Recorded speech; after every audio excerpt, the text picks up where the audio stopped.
Sudilah ya Tuhan, ampuni kami, lihatlah kami bertobat. Sudilah ya Tuhan, ampuni kami, lihatlah kami bertobat.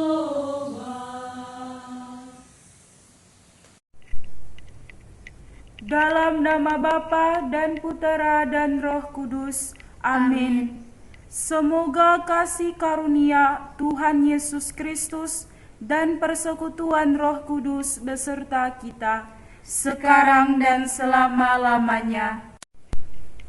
Saudara-saudari yang terkasih, kita memasuki pekan kelima masa Prapaskah ini dengan tema Jalan Partisipasi. Wanita malang dalam Injil nasibnya sudah di ujung tanduk. Para Farisi siap merajam dia sampai mati. Tetapi karena partisipasi Yesus, maka ia selamat. Aku pun tidak menghukum engkau. Pergilah dan jangan berbuat dosa lagi mulai sekarang. Kita pun dipanggil untuk ambil bagian dalam jeritan dunia dan manusia melalui jalan Yesus yang menyelamatkan dan bukan jalan orang Farisi. Marilah berdoa. Ya Bapa, Engkau menghendaki dunia dan manusia dibaharui dalam Yesus Kristus, jalan kebenaran dan kehidupan kami. Bantulah kami untuk mau terlibat dalam segala gerak pembangunan dunia dan manusia dengan semangat Yesus yang datang bukan untuk menghakimi tetapi untuk menyelamatkan. Sebab Dialah Tuhan dan pengantara kami. Amin. Marilah kita mendengarkan Injil suci menurut Santo Yohanes. Dimuliakanlah Tuhan. Lalu mereka pulang masing-masing ke rumahnya, tetapi Yesus pergi ke Bukit Zaitun. Pagi-pagi benar ia berada lagi di Bait Allah, dan seluruh rakyat datang kepadanya. Ia duduk dan mengajar mereka. Maka ahli-ahli Taurat dan orang-orang Farisi membawa kepadanya seorang perempuan yang kedapatan berbuat zina. Mereka menempatkan perempuan itu di tengah-tengah, lalu berkata kepada Yesus, "Rabi, perempuan ini tertangkap basah ketika ia sedang berbuat zina. Musa dalam hukum Taurat memerintahkan kita untuk melempari perempuan-perempuan yang demikian.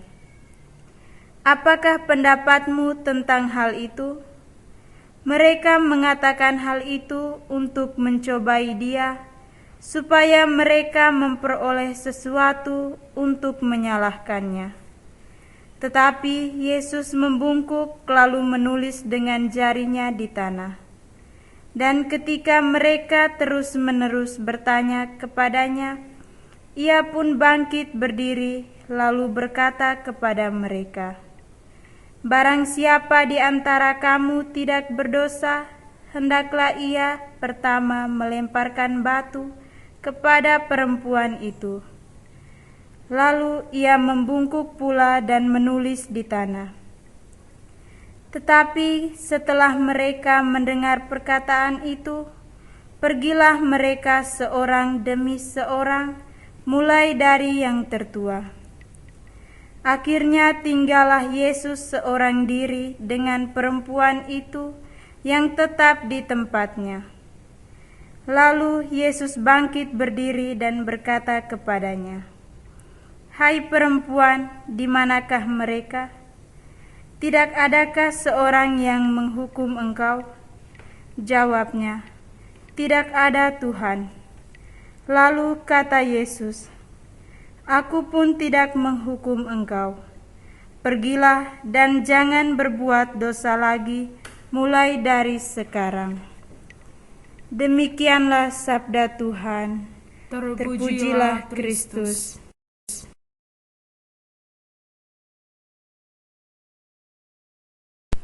Saudara-saudari, tema APP kita adalah pulihkan kehidupan, bumi sehat, manusia sejahtera. Dengan subtema pada pekan kelima ini, jalan partisipasi Yesus. Ada banyak cara memulihkan kehidupan, tetapi bagi kita, Yesuslah jalan utama, yaitu lewat partisipasinya dalam kemanusiaan kita, seperti sabdanya. Aku datang supaya mereka mempunyai hidup dan mempunyainya dalam segala kelimpahannya. Mari kita mendalaminya dengan metode appreciative inquiry berikut ini. Saudara-saudari, mari kita temukan berbagai jalan untuk memulihkan kehidupan, membuat bumi sehat kembali dan manusia sejahtera. Jalan Farisi dalam Injil yaitu dengan hukuman dan kekerasan. Tetapi apa hasilnya? Kematian karena harus dirajam dengan batu. Pertanyaan, apakah kita juga masih menggunakan jalan kekerasan dan penghukuman? Mari kita tinggalkan jalan ini karena membawa kematian. Jalan kondektur bus yang hanya berteriak tetapi tidak terlibat. Dia hanya tahu bicara, pintar ajak orang naik bus, tetapi dia sendiri tidak naik bus. Dia sendiri tidak pernah sampai ke tujuan, dan dia sendiri tidak peduli apa yang akan terjadi. Yang penting mobil full dan dia dapat uang. Ini jalan pencuri yang hanya mencari untuk kepentingan sendiri. Jalan Yesus adalah partisipasi. Dia Allah rela menjadi manusia supaya kita boleh menjadi anak-anak Allah. Dia rela mati supaya kita yang telah mati karena dosa-dosa kita boleh hidup baru dalam Dia yang menebus kita.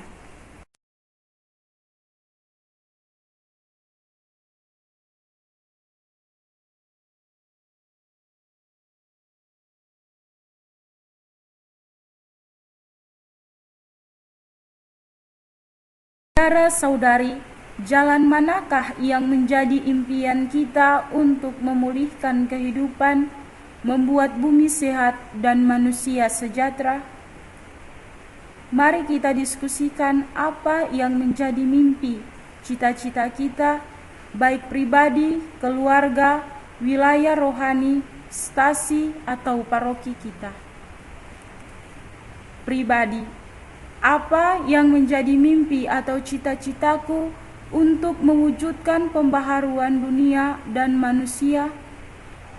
Seandainya jalan Farisi yang suka menghukum dan penuh kekerasan diganti dengan jalan Yesus, pasti tidak ada terorisme dan tidak ada dendam di antara kita.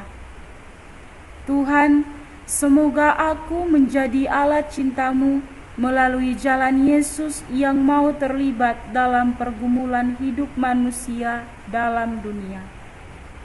Keluarga, apa yang menjadi mimpi atau cita-cita, kerinduan keluarga sehubungan dengan pembaharuan dunia dan manusia? Seandainya setiap anggota keluarga bisa terlibat penuh dalam hidup sesama saudara, pasti tidak ada yang kesepian dan merasa tak berarti lalu mencari kompensasi sana-sini. Kelompok kategorial atau wilayah rohani atau stasi atau paroki. Apa yang menjadi mimpi atau cita-cita kelompok kita untuk mewujudkan dunia baru dan manusia baru? Seandainya masyarakat kita terbiasa kerja bukan berbicara, mengasihi bukan mengadili, pasti kedamaian dan kesejahteraan semakin terwujud di antara kita.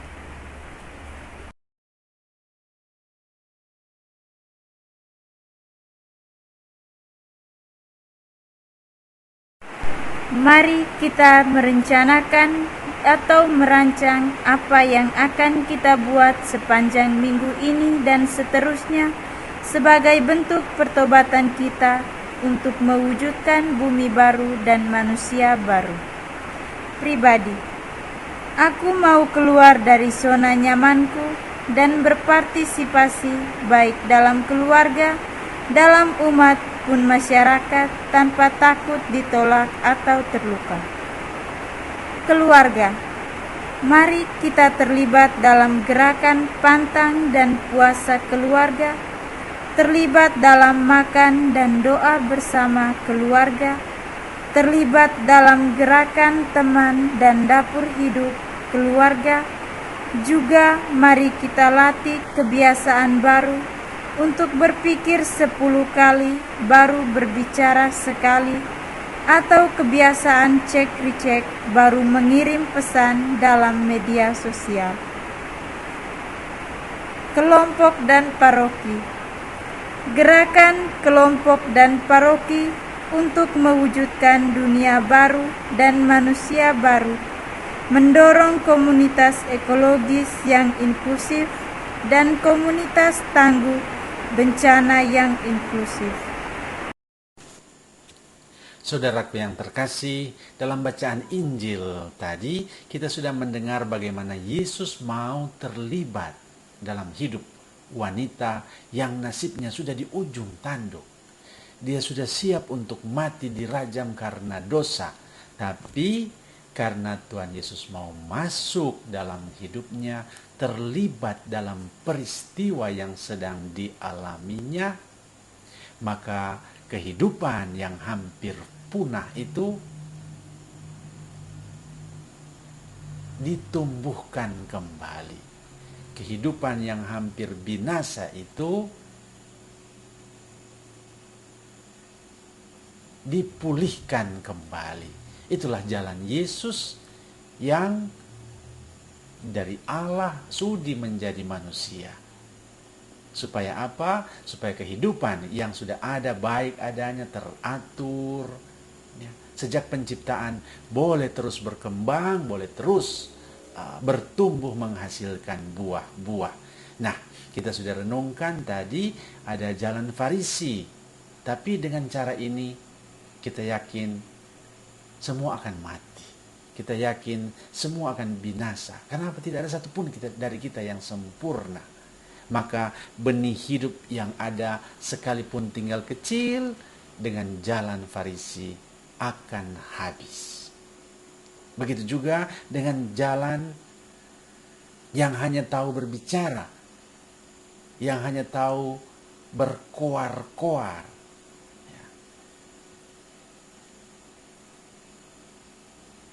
Akan mengakibatkan tidak ada perubahan apa-apa.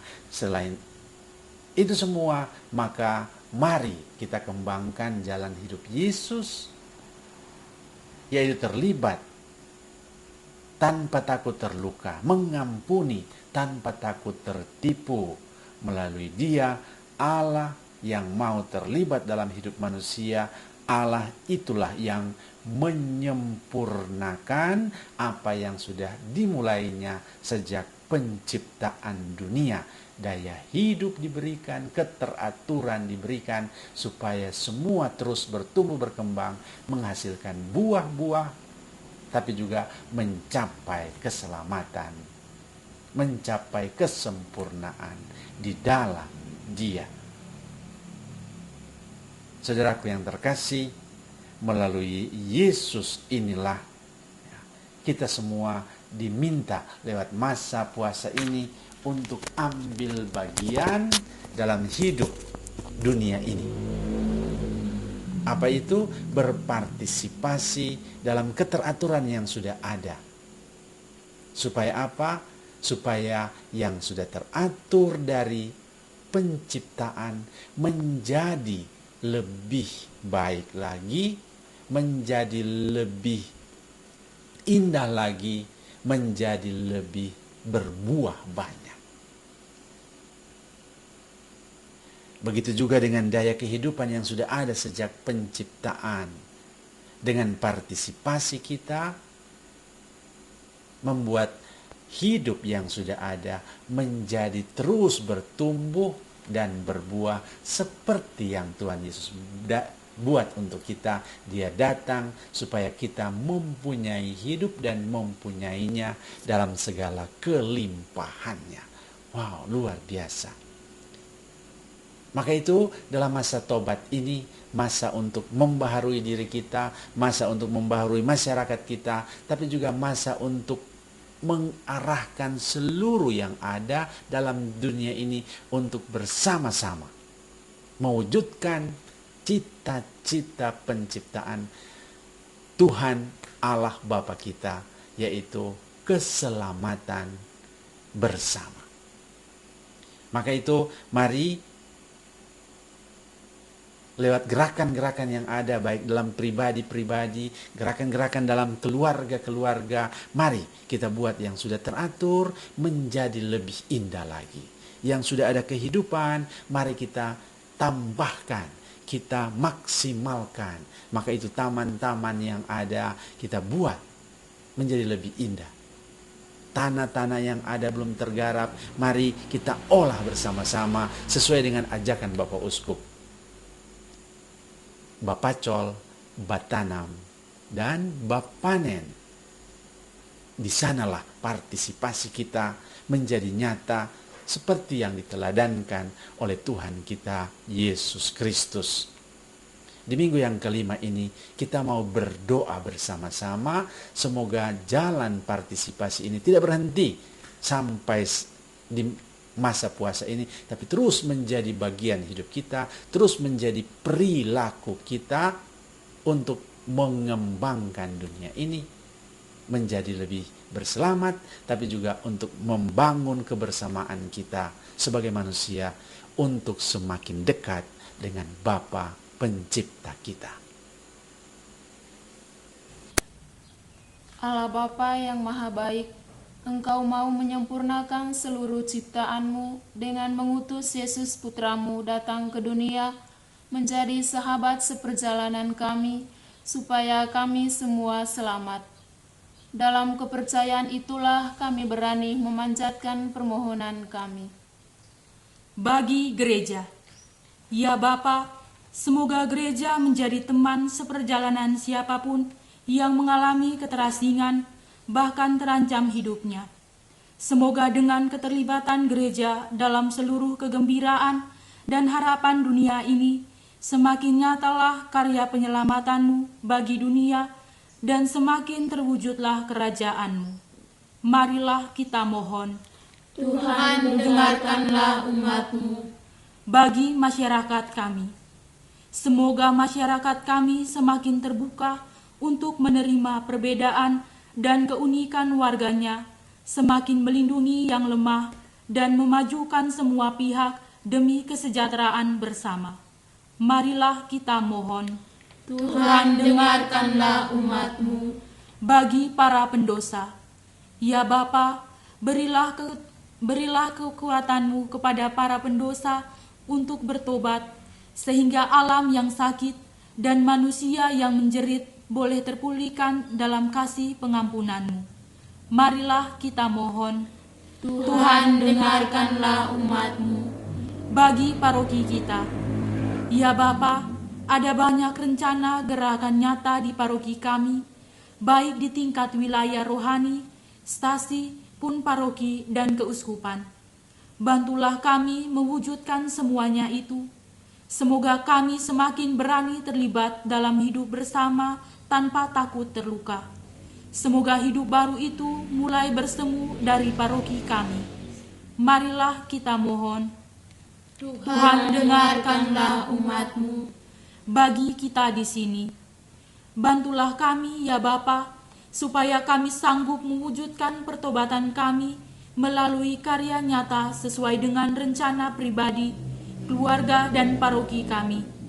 Buatlah kami makin terbuka untuk bergandengan tangan dengan siapa saja yang berkehendak baik. Semoga kami semakin mampu menyangkal diri untuk terlibat dalam suka dan duka hidup bersama demi kebahagiaan bersama. Marilah kita mohon, Tuhan dengarkanlah umat-Mu. Allah Bapa kami, demikianlah doa permohonan kami. Semoga Engkau berkenan mengabulkannya. Demi Kristus pengantara kami. amin. Bapa kami, Yang ada di surga, dimuliakanlah nama-Mu. Datanglah kerajaan-Mu. Jadilah kehendak-Mu di atas bumi seperti di dalam surga. Berilah kami rezeki pada hari ini, dan ampunilah kesalahan kami, seperti kami pun mengampuni yang bersalah kepada kami. Dan janganlah masukkan kami ke dalam pencobaan, tetapi bebaskanlah kami dari yang jahat. Amin. marilah berdoa doa penutup. Allah yang maha baik, Engkau memberikan Yesus Putramu menjadi jalan kebenaran dan kehidupan kami. Di dalam penjelmaannya menjadi nyata betapa besar cinta-Mu bagi kami, sehingga Engkau mau terlibat dalam hidup kami. Mampukanlah kami untuk terlibat penuh dalam hidup bersama demi terwujudnya kerajaan-Mu. Bantulah kami untuk meninggalkan kecenderungan kami untuk mengadili dan menghukum orang lain seperti para Farisi, atau hanya sekedar bicara dan teori, tetapi mampu terlibat dengan sepenuh hati dalam pembangunan kerajaan cinta kasih-Mu. Demi Kristus Tuhan kami. Amin. Bersamamu dan bersama rohmu. Semoga Allah yang Maha Kuasa memberkati saudara sekalian, Bapa dan Putra dan Roh Kudus. Amin. Saudara sekalian, doa, pertemuan, dan pendalaman aksi puasa pembangunan tahun 2022 ini sudah selesai. Kita diutus untuk memulihkan kehidupan. Syukur kepada Allah.